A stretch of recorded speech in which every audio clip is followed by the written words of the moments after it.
a Chinese youth, my own age, marketed a car called the Red Flag to me, but in plain sight. And the same thing that's happening in America, a move of nationalism. Young people are speaking about MAGA, Make America Great Again. You look at British youth engaging in debates on national policy. So the leaders and the excellencies were stating how we can use and tap into education to develop our people. So is there a way we can systematically use education of young people?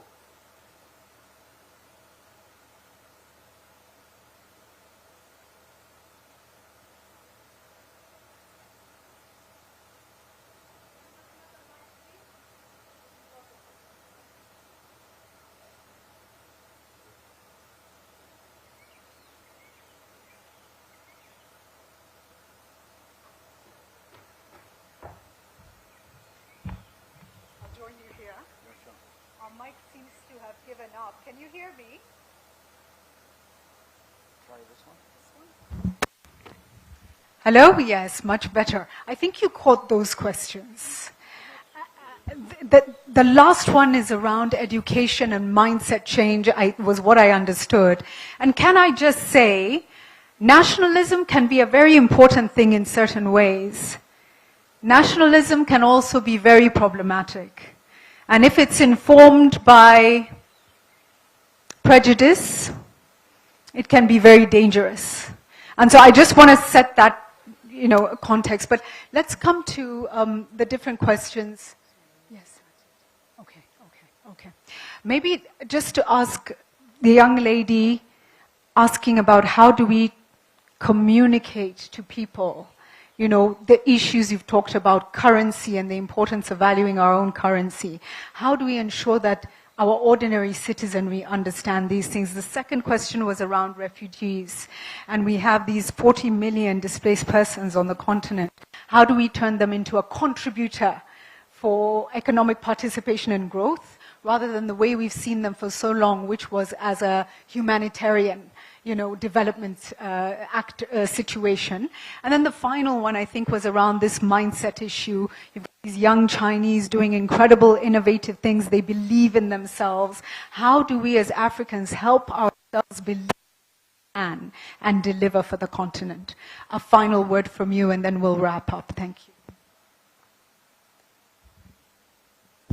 For all three, it would have been good if we heard from the leaders, retired or not retired.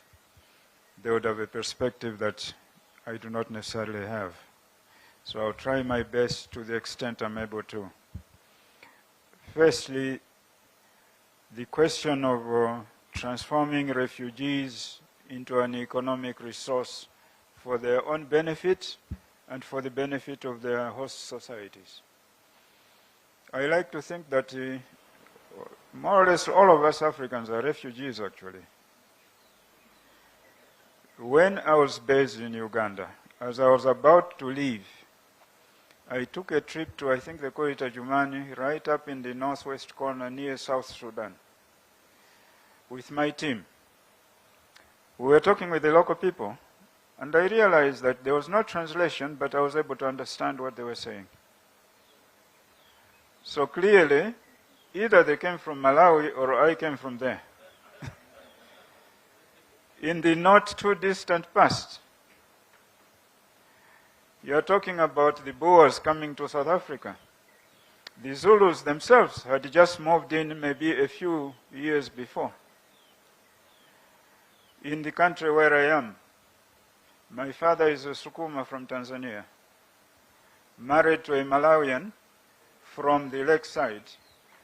Later on, married my mother, whose people came from Swaziland. So for me, to say that these are refugees and should not have rights is a difficulty. I think we need a mindset change on the politicians who like to preach hate or distrust for refugees. Some of the most entrepreneurial people in Malawi now are Burundis and the Rwandans. Some of the most high-profile, good small business people in South Africa are Ethiopians, Bangladeshis, Burundians. So they're a resource if they're given a chance. And this business of us and them gets thrown away. That I would leave to the politicians. Thank you so much. We're going there. We appreciate all your thoughts. For the hands that were still up, we'll come back to you in the later sessions. Thank you. Thank you. I saw you. To the leaders here in the front row, may I please ask you just be on standby. There's a protocol team who's going to come and take you and lead you inside as well. So just be on standby. For the protocol team, please, guiding the leaders through, please do come forward now and guide them through. And for the rest of us, we can, I think, stretch our legs for a few minutes as we get ready for the arrival of His Excellency and for the delivery of his marks in just a short while. Thank you all so much. Thank you. And thank you, sir, for a wonderful session. Thank you.